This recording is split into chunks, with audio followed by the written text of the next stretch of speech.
ကဲဒါတော့ဂျွန်စောစားပစ်တယောက်ထိုးပိုက်9ပေ30ဗျာနော်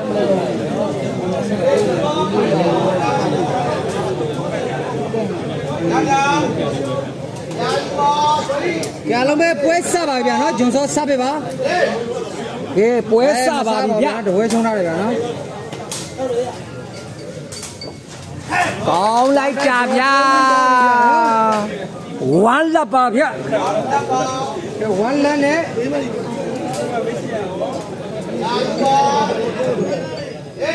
ဒီကခိုင်လာအခုမှရှာမရအောင်အခုမှအဲ့လိုမျိုးရှာမရမှာ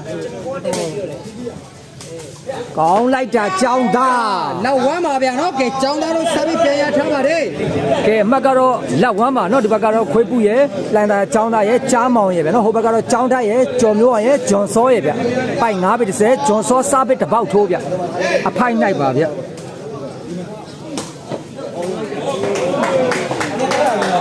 ဝေပူရဲ့စားပြီးဖြုတ်ချင်းတစ်လုံးပေါက်သွားပြီဗျ1 all ပါဝေပူရဲ့ဖြုတ်ချင်းတစ်လုံးပေါက်သွားတာဖြစ်တဲ့အတွက်အမှတ်တူ1 all ပါဗျာနော်ရမ်းပြောလို့မရပါဘူး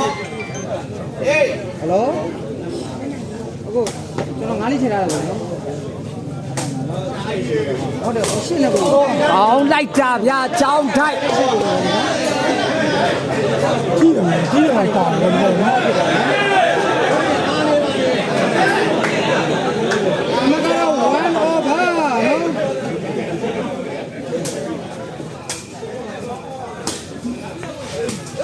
ကောင်းလိုက်တာဗျလိုင်တာចောင်းသား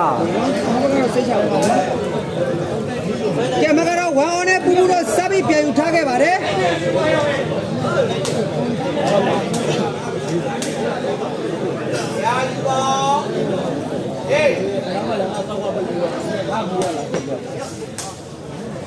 ်တော်ချီမှာပူပူတော့ပြလာလို့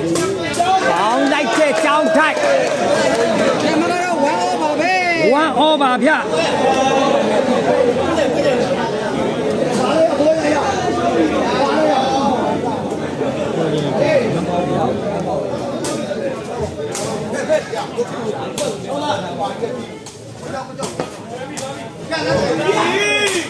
အောင်လိုက်တာဗျာကြားမောင်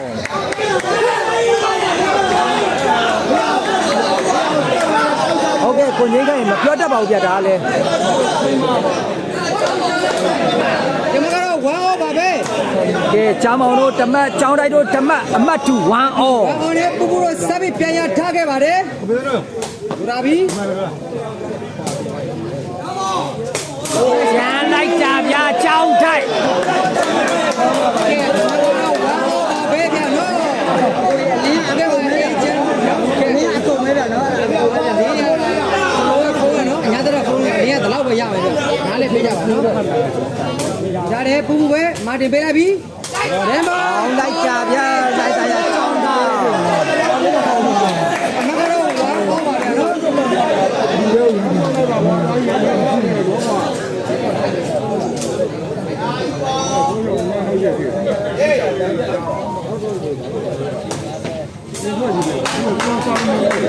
တော့1 all ပဲနော်အမှတ်2 1 all ပါဟုတ်ကဲ့ဦးရှိနေမကောင်းတော့ရဲ့စိတ်ကြီးနော်ဒီနေ့ကတအားတက်ပြီးတော့ကိုကျွန်တော်တို့ကကိုဟင်းရထဲထဲထည့်ပေးတယ်နော်ကျွန်တော်တို့ကတက်တလောက်ဘူးအောင်လိုက်တာဗျာចောင်းသား1 all ပါနည်းနည်းမောင်နေဟုတ်ပါတယ်ဗျာနော်ဒီကဗျာပြေးပြီးလာချာတမတ်တူ1 all နဲ့ကဲပူပူတို့စားပြပါပူပူတို့တမတ်ចောင်းတိုက်တို့တမတ်အမှတ်2 1 all ပါ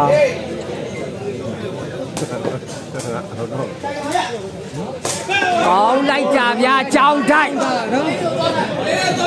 ကဲចောင်းတိုက်ကတော့ပြောပြီចောင်းတိုက်ပြောသွားပြီနော်ခလေးတွေကိုသွားနိုင်ပါနော်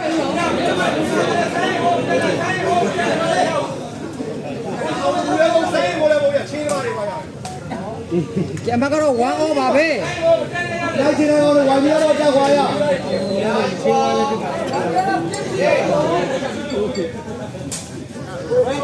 ကဲဂျွန်စောစားပြီးဝေးသွားတယ်ဗျာ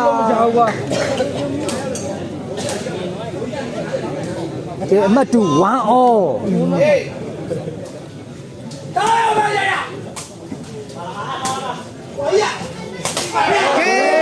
ချောင်းတိုက်တဲ့ပိုက်ထိုးသွားတယ်ဗျာနောက်တော့2 1ပါဗျာနော်2 1ဖြစ်သွားပြီနော်ခွေပူတော့တမတ်တက်သွားပါပြီ မိုက်စားတာအေးစေဘောကိုလူကိုလူအေးစေဘောနော်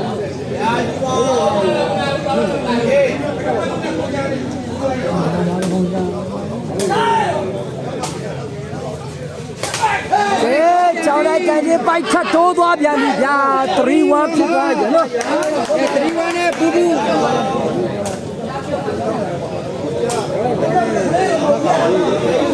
ကျောင်းသားကျောင်းမောင်တို့ကဥဆောင်နေခဲ့ပါပြီ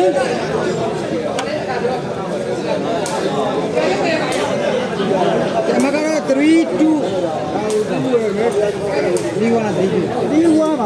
3-1ပါဗျာနော် sorry ပါ ကဲခွေးပူတိုင်တာကျောင်းသားကျောင်းမောင်တို့3မှတ်ဂျွန်စောကျောင်းတိုက်ကိုကျော်မျိုးအောင်တို့1မှတ်နဲ့အမှတ်ကတော့2မှတ်ကွာဟနေတယ်ဗျ ဒါပြီးရှင်မတော့ထုတ်ထားတယ်ကြွေးမထားပြီကမ်းပြီကြားမောင်ကျိုးစောကမ်းပြီ ကောင်းလိုက်တာဗျာဂျွန်စော ဘုံပြီးမြေကိုကျော်ရတာလည်းပဲနော်နေရာမမနဲ့ဖန်နဲ့ဆွမ်းနဲ့ချင်းဆယ်ပြီးတော့မမပေးအယုဟန်တားထားပါတယ်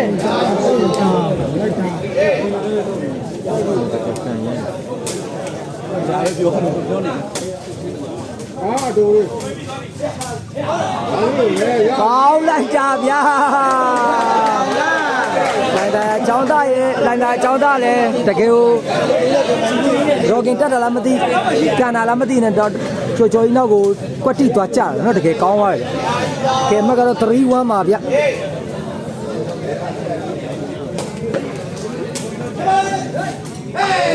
ကိုပူရဲ့ဖြုတ်ချင်းကလုံးပေါက်ပြီးတော့4-1ဖြစ်သွားပြီဗျာ မကတော့4-1ပါ ကဲကိုပူလို့၄မှတ်ဂျွန်စောတို့1မှတ်ပါဗျ မကတော့4-1ပါ ဟုတ်ကဲ့ဦးချစ်လင်မပါဘူးဗျ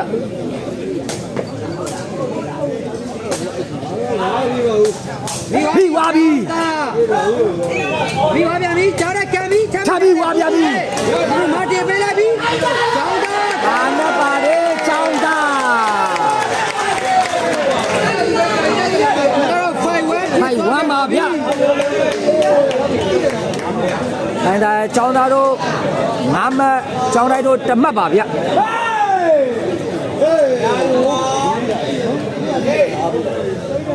မကတော့5-1ပါ ပြုတ်ချင်းကလုံးပေါက်ပြီးတော့6-1ဖြစ်သွားပြီဗျာ6-1ပါ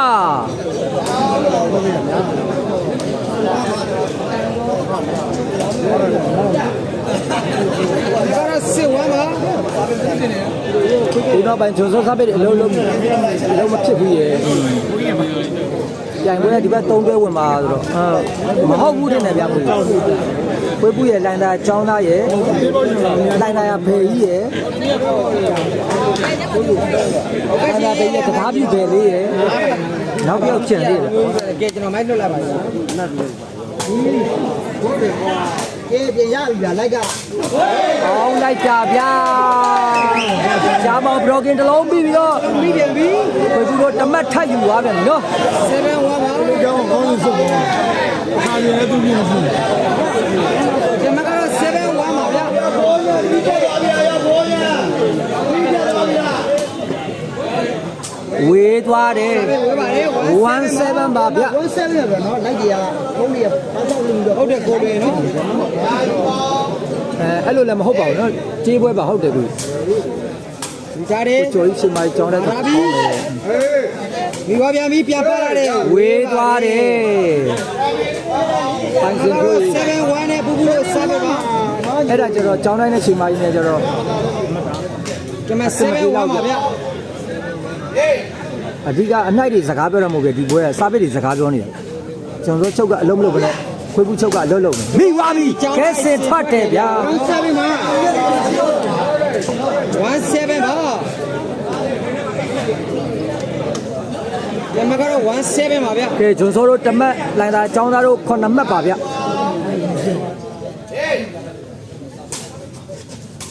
မပေါက်ဘူးဗျာ ဒါလေးမှာထားတယ်ကျောင်းသား မိသွားပြီ ဒီမှာထားတယ်ကျောင်းတိုက် ကောင်းတယ်ကျောင်းတိုက် 7ဖြစ်သွားပါပြီ ဂျွန်စောတို့တမတ်တက်သွားပါပြီ တဲတန်ရုံးအောင် ကျွန်မကတော့27ပါဗျာ 7ပါဗျ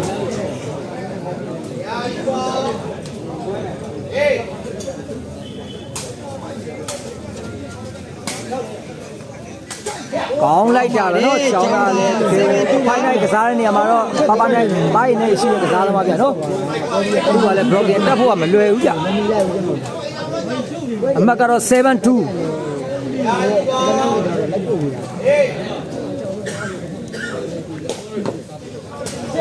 ဟောပြန်ပြီ ဝေဘူးရဲ့ချုပ်ဖြုတ်ခြင်းတစ်လုံးပေါက်ပြီးတော့8-2နဲ့တော့ side chain သွားပြီဗျ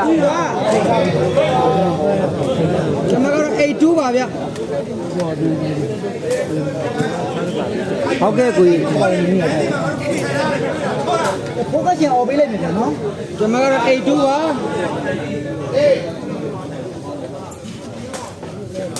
ဟောပြန်ပြီပူပူစားပဲ92ဖြစ်သွားပါပြီ မကတော့9-2ဖြစ်သွားပြီဗျ နော်ကတော့ကြည့်မကောင်းဖြစ်နေတယ်ဗျ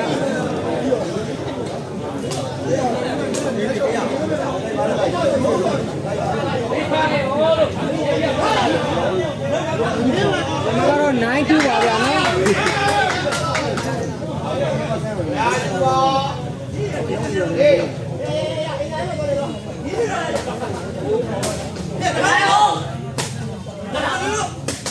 ကဲကျောင်းသားရဲ့ကန်ချင်းပိုက်ထိုးပြီးတော့တန်တူးဖြစ်သွားပြီဗျာကဲခွေးဘူးလို့10မှတ်ကျောင်းတိုက်တော့2မှတ်ပါဗျ ကျွန်တော်ကတော့92ပါဗျာနော် ကဲ10မှတ်2မှတ်ဖြစ်သွားပြီနော်ငါကတော်တော်ကြီးကွာဟသွားတယ် ကဲထမ်းမိပြန်ပြီဗျာနော် တော့11-2ဖြစ်သွားပြီဗျာ level 2ပါ level ဒီ 2 မှာ ဆို တော့ တော့ 11-2ဖြစ်သွားပြီဗျာနော် မကွာဟမှုတွေကတော့တော်လေးမှတော်လေးကိုနော်ကွာဟနေပါတယ်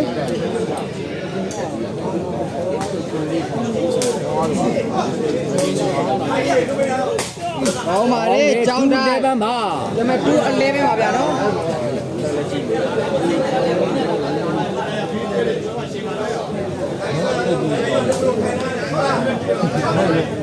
ကဲဂျွန်စောတို့2မှတ်လိုင်တာကျောင်းသားတို့ခွေးဘူးတို့17မှတ်ပါနော်211ပါ 211ပါဗျာနော်ဖုန်းပိုင်ရှင်ကဒီနားမှာမရှိဘူးဗျာနော်ကျွန်တော်ရသလောက်လေး comment ပြန်ပေးမယ်ဗျာတို့ဆွဲလို့ရတယ်ဘရိုတဲ့ကျွန်တော်ဆွဲပေးမယ်ဗျာနော်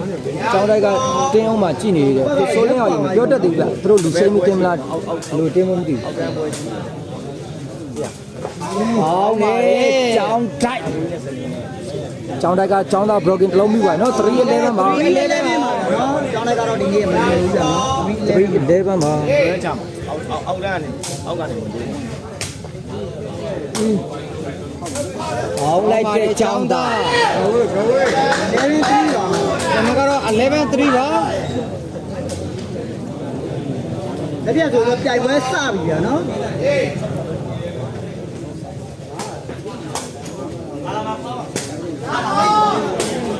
ဒီကျောင်းသားထွက်တယ်ဗျာ နော် အမှတ်ကတော့311ပါဟုတ်ကဲ့ ကျင်းငါ3သိန်းကျော်တော့မဲ့2တောင်တယ် ကောင်းပါလေကျောင်းသား ကျောင်းသား 11 3ပါ ဘာကွာသွားလဲဆိုဘာမှမကွာဘူးစာပစ်ကွာသွားတယ်နော်ခွေးဘူးစာပစ်ကအလုပ်လုပ်ပြီးဂျွန်စောစာပစ်ကအလုပ်မလုပ်တာတခြားဟာတွေအလောက်မဟုတ်နော်နှိုက်တာတွေပါရဲ့အလောက်ကြီးမဟုတ်ပါဘူးစာပစ်ပဲစကားပြောရပါတယ်သွားပြန်ပြီအမကတော့311ပါ 11ပါဗျာ ငါတို့ဖြုတ်ပြီးရဲ့စာပစ်ကမာယာပါတယ်နော်ဖြုတ်လိုက်လှန်လိုက်ထောက်လိုက်နဲ့အဲ့ဒါနဲ့တည်းဘယ်နဲ့ထိုးတာမစိုးပြန်တော့ခွေးဘူးချုပ်သူ့ချုပ်ဘယ်နဲ့တော့ကောင်းတယ် တောင်သားမိသွားပြီ။ဟာရတဲ့ကျမ်းမောင်း။ကောင်းပါပြီကိုကျော်ကြီး။ဒါမိထပ်ပြီးလဲစေခွတ်တယ်ဗျာ။ လက်စီတော့ကျော်စောအကောင်းဆုံးဖြစ်ပြီးလိုက်ခံသွားတော့တော်ကောင်းသွား သွားပါပြီဗျာနော်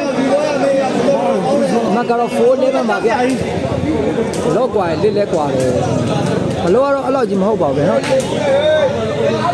ကျောင်းမောင်တို့ပြောကျောင်းတွေလည်းတည်လေမခက်ခင်ကကျောင်းမောင်အနှိုက်ပါတယ်ဆိုတော့သူတို့တည်ပြီးသားလीနော်သူတို့အဲ့ဒါခေါင်းနဲ့မရှိဘူးဗျာအဓိကစားပစ်ပေါ့နော်ခွေးဘူးစားပစ်ကတော်တော်ကြီးကိုကလိနေ ဂျွန်စောစားပစ်ကြဟိုဘက်မပေါက်ဖြစ်အဲ့လိုဖြစ်သွားတယ်နော်မဟုတ်ရင်ဒီခန်းတွေကသူတင်ကိုတင်မျိုးသွားမှာဗျဘယ်ဘက်ကနိုင်နိုင်ချုံချုံလို့ပေါ့နော်အခုဂျွန်စောစားပစ်ကလုံးဝမသိဘူးဖြစ်နေနော် စားသေးပါဦးဗျာနော်ကဲမကတော့လက်ရှိမှာတော့ကိုလေးပဲပါဆိုစားပေးပါဗျ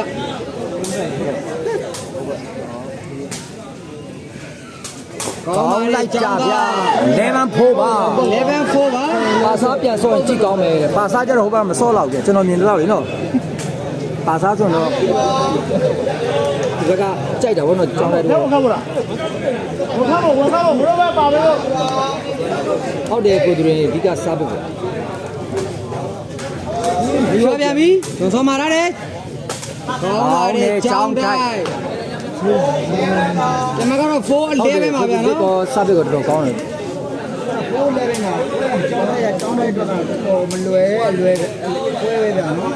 80ဒီဘက်ကနောက်တော့80ဒီစပ်ပြီးတော့ခုစပ်ကပိုလုံးလုံးနေတာအောင်ရတယ်ကျွန်တော်စပ်ကပြေလုံးနေတာခုစပ်ကပိုကျန်းနေတယ်နော်ပြီးပါပြီကျုပ်စောကိုကျော်ကြီးနားလည်မှုလွဲတယ်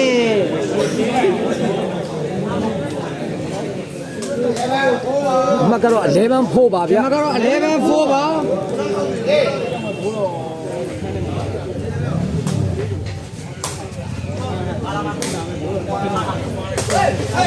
ကျောင်းတိုက်ပိုက်ကျော်ပြန်ပြီဗျာနော် နော်တွဲ4ပါဗျာ တွဲ4ဖြစ်သွားခဲ့ပါပြီ ကျောင်းသားတို့တမတ်တက်သွားပါပြီ ဘလူးကြည့်တာအများကြီးနဲ့ဆိုကြည့်ကောင်းကောင်းကောင်းလာတယ်ဟုတ်ကဲ့ပါတွဲ4ပါဒီမှာကတော့တွဲ4ပါဗျာနော် တွဲ4ပါ ဒီစားပေးပိုင်းမကျော်ခဲ့ပါဘူးတွဲပါဗျာတွဲပါ ဒီဂျွန်စောတို့၄မှတ်ပူပူတို့12မှတ်ပါ ဘူးပဲပြီးသွားပြီကျုပ်စောမာထားတယ်ကျောင်းတိုက်ကန်ပြီလိုက်ပါလေကျောင်းတိုက် တွဲ4ပါ ဒီကတော့တွဲ4ပါဗျာနော် မရှိလို့ကန်မရှိလို့ကန်မှာလွတ်ပါ ကျွေးပဲကောင်းပါလေကျောင်းတိုက် 4တွဲပါ ကျွန်တော်တို့4တွဲပါ4တွဲဆိုရမယ်နဲ့ဂျုံစောတို့စားပြီးပြန်ရထားခဲ့ပါတယ်ဗျ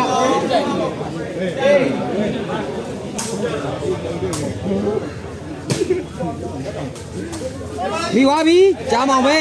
အိုင်တက်ပြီတော့ထဲမှာထပ်မိထားတဲ့ဂျုံစောမာထားတယ်ခေါ်ထဲမှာကန်ပြီကိုဂျိုကြီးရဲ့တင်ကြီးမာတာဖြစ်တဲ့အတွက်အမတ်တမရမယ်ခေါ်ဆုံးရှင်းပါလေဗျာနော်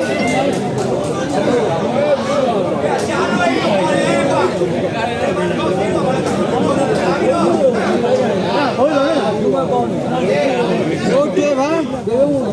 ရဲဖိုးပါဗျာနော်ကိုထိုးရတယ်ကိုကျော်ကြီးပဲအတင်ပေးလိုက်ပြီကောင်းပါလေကြောင်းတိုက်ဒီမှာကတော့4တွဲပါဗျာ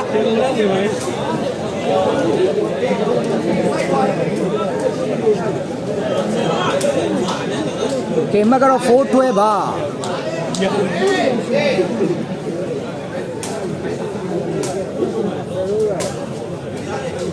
ကောင်းပါလေကျောင်းသား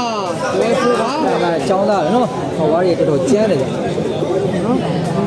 ဟုတ်ကဲ့ပါဗျာနော်ကွန်မန့်တွေရတယ်နော်ဒီတာလည်းပါတယ်ဒီလိုကလည်းဗျာနော် ဒီကတော်တော်ကောင်းတယ်နော်ဘရိုကင်တက်လို့မရအောင်ထောင်ပေးတာ ဒီတာမိုးမောင်တို့ရှိမိုက်ပြီလေဟုတ်ကဲ့ဗျာဘယ်လိုတင်ချင်းမားပြန်ပြီဗျာ ဒီထောင်ချင်းချန်နေတာတစ်စိကျောင်းတိုင်းကန်တဲ့နေရာမှာပိုက်တိုးပြန်ပြီဗျာ ဟုတ်4ပါ ဟုတ်4ပါလစ်ကွာနေတယ်ဟုတ်တယ်ဗျ ဟုတ်4ပါဗျာနော် ဟုတ်4ပါ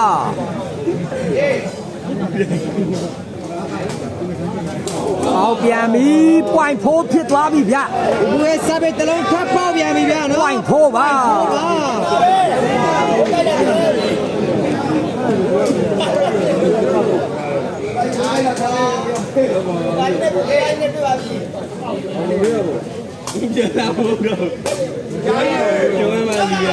အောင်းနေ4 point 4 point ပါ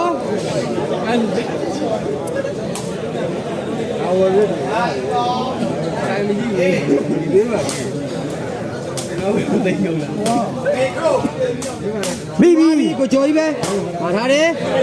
ကြံပြန်ပြီထမ်းမိထားတယ်ဘူးဘူး အောင်လိုက်တာဗျာ5 point ပါဗျာ ဒီမှာကတော့5 point ပါ ဒီမှာကတော့5 point ပါ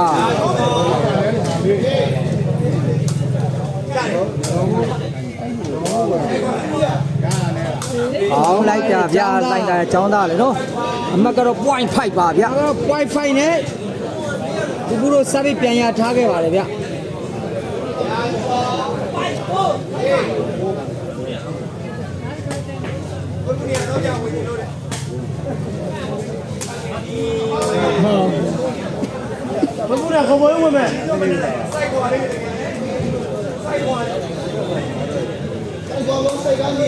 ခိုင်ပွိုင်ပါဟောလည်းဘေးတော်ဆဲထားပါဗျာ အောင်လိုက်တာဗျာ point 5ပါ ဒီမှာကတော့ point 5ပါ ဟုတ်ကဲ့ကိုဘိုးထောက်ကိုဘိုးတော်ကြီးကဲပူပူရဲ့စာပိုက်တိုးတယ်နော် point 5 point ဒီမှာကတော့5 point ပါ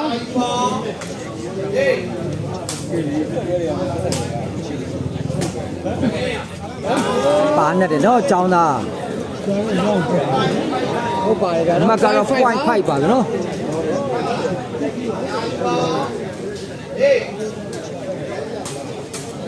ဘူးဘူးစာပေပိုက်တိုးပြန်တယ်5 point ပါပဲ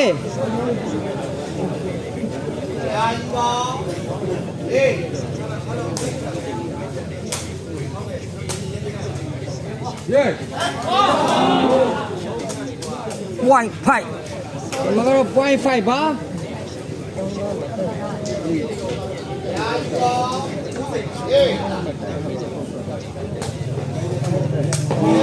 ူးဘူးရဲ့ဖြုတ်ချင်းတစ်လုံးနဲ့ပဲ ကဲပြီးဆုံးပါဗျာနော်15မှန်5မှန်နဲ့ နာမည်ဆိုရဲမှန်တယ်။ဘောင်တော်တို့ကတော့အနိုင်ရရှိသွားခဲ့ပါပြီတော့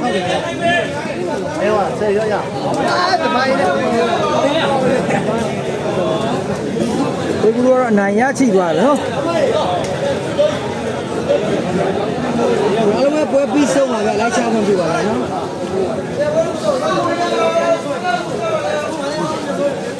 ဒီကောင်ကိုကွန်ပျူတာတောင်းရ။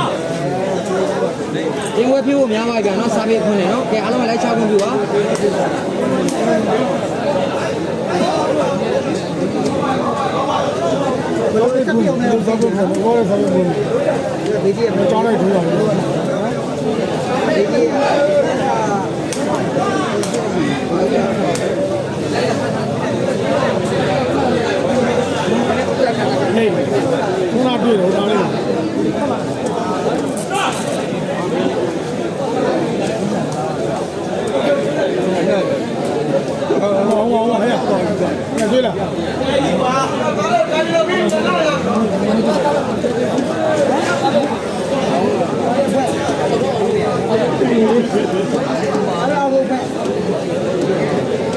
ကဲတင်းဝဲဟိုစားပေးအဖွင့်နဲ့ပြန်ဖြစ်ထားတယ်ပြောတယ်နော်စားပေးအဖွင့်တော့ចောင်းတိုက်ထိုးလဲပါတယ်ဗျာနော်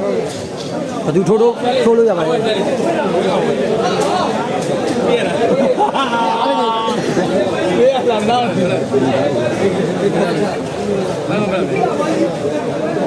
ကြီးပြန်ပို့လိုက်မယ်နော်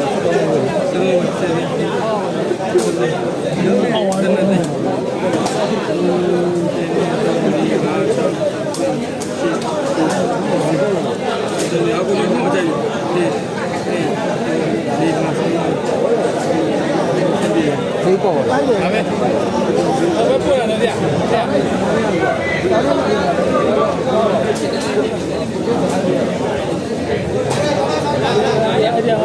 ဒီမှာခုလိုက်ကြည့်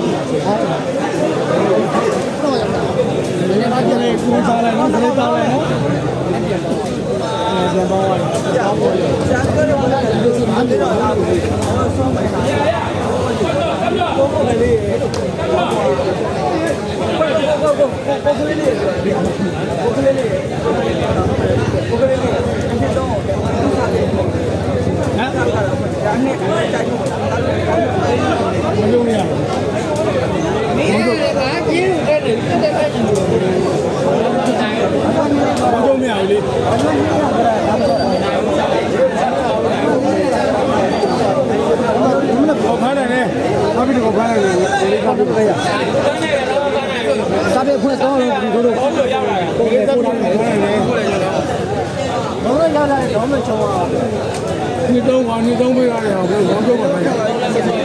အစိမ်းလေးတက်လာတယ် 有没有？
ဒီမှာကြီးတယ်ကောင်းသားကြီးကောင်းသားကြီးကောင်းသားကြီးရောက်ပေါ်လာကိုနဲ့ပေါ်လာဒီမှာဆိုရုပ်ဟုတ်တယ်ဟောတော့လို့တော့လောက်ရှိတယ်ဒီမှာရှိတယ်ကိုဘာကြီးကောင်းသားကြီးကောင်းသားကြီးကောင်းသားကြီးရအနေနဲ့လည်းရတယ်ဒီတော့ကြည့်လို့ရှိတယ်ဟုတ်ကဲ့ရတယ်အားသာတာလည်း